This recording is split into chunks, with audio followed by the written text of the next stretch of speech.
I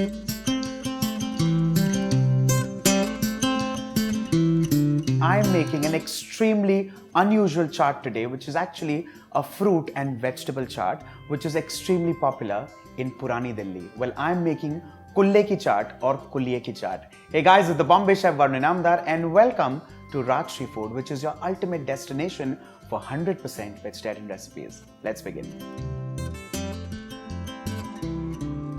Well, this is an extremely unusual chaat even to someone who actually lives in Delhi. Because it's like I said, it's a combination of fruits and vegetables. Well, I was studying in Delhi some 15-20 years back, and that's where by default we would trail around Chandni Chowk in Purani Delhi, and that's where we spotted this chaat wala. His name was Hira Lal. Well, he's there for over 100 years there with his chaat, and this is something which we thought was exceptional completely, and something which you can make in your family because it's a combination of a lot of fruits and vegetables. Well, some vegetables are cooked, some fruits are just peeled, they're scooped, and that's just about it. It's I think wonderful because this is the way you can actually serve your guests with a lot of fruits and vegetables of your choice, not of their choice. Well, jokes apart, but this is something which is actually made with using seasonal vegetables. I've peeled a cucumber, I've cut it lengthwise, I've cut it into quarters, and then with the help of a spoon, I've actually scooped it out. You need to actually create a cavity because this cavity is going to be filled up. That's special. Well, here also, if you notice, I'm using vegetables that are kind of also used in a sandwich. Well, these are vegetables that can be eaten raw. Do not attempt things like capsicum and beetroot because of course that also needs a little cooking even in a sandwich. What I'm using here is cucumber, tomato and a boiled potato. Of course, that's the only part that needs cooking. So remember that. The next step is to of course move on to a ripe tomato, and that is also cut midway and scooped. As simple as that.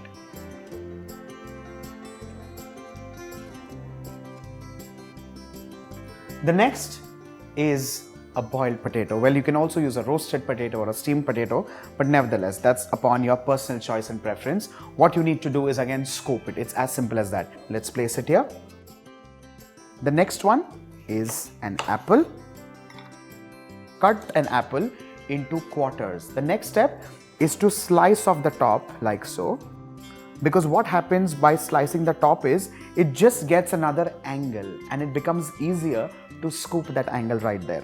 Yeah, with the help of a knife, I'm just kind of creating a gash, a cut, so that it just becomes easier.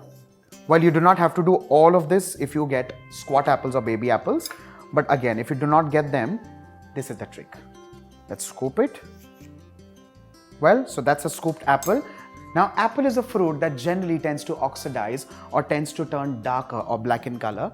To kind of save that from happening, all you need to do is just a few sprinkles or squashes of lemon juice, a little bit of rubbing around all across the surface, and there you have the apple staying just nice and bright. And that's just one of the tricks to keep your apple good looking. The next is a papaya, and like I said, this is a recipe that actually has no recipe because whatever's available or whatever you like can be of course put to use. Papaya is a ripe papaya, of course. You need to slice off the inside, which has the seed and the lining, and it also needs to be skinned or peeled.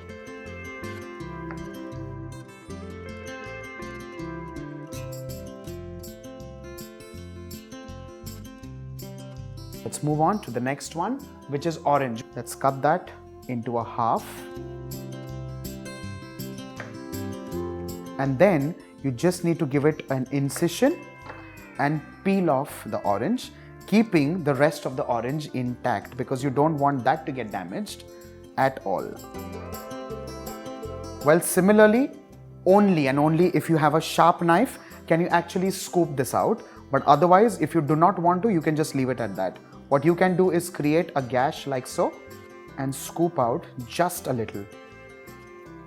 Well, what happens with scooping and why the scooping of an orange is important is because the seeds are generally right in the center, and with the scooping, all of that just comes out. Simple. Let's move on to the last ingredient, and that is a ripe banana. All you need to do is slice off the ends of a banana and cut it into a half. Give it a gash, give it an incision, peel it, and again, A small knife or a paring knife, give it a cut like so, and then you just scoop it out with the knife itself. That's why you have a banana which is kind of scooped. Again, because this has a tendency of oxidizing, I'm adding just a few splashes of lemon juice, and that's about it. Let's place this. Once all of this of course is done, and you can do this a day prior, all you need to do is keep a wet towel or a wet napkin or a wet tissue paper on top of this, and this can be refrigerated. Once of course your guests are ready to arrive, what you need to do is start adding in the powder spices, as simple as chaat masala. This of course needs to be added in every cavity to begin with, and do not be bothered about how much less, how much more. It's completely personal. So let's move on to adding freshly crushed black peppercorns. The next ingredient is bura or powdered sugar.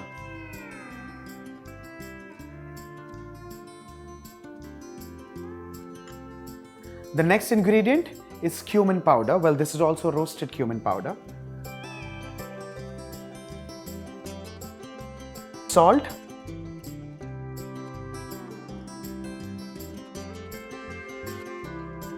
Lemon juice,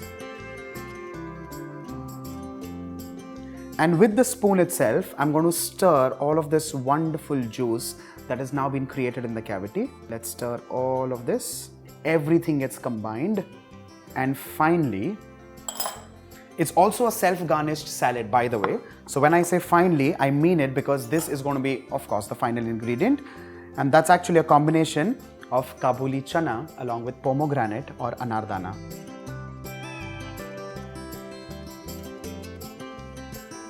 Pomegranate seeds or pomegranate kernels.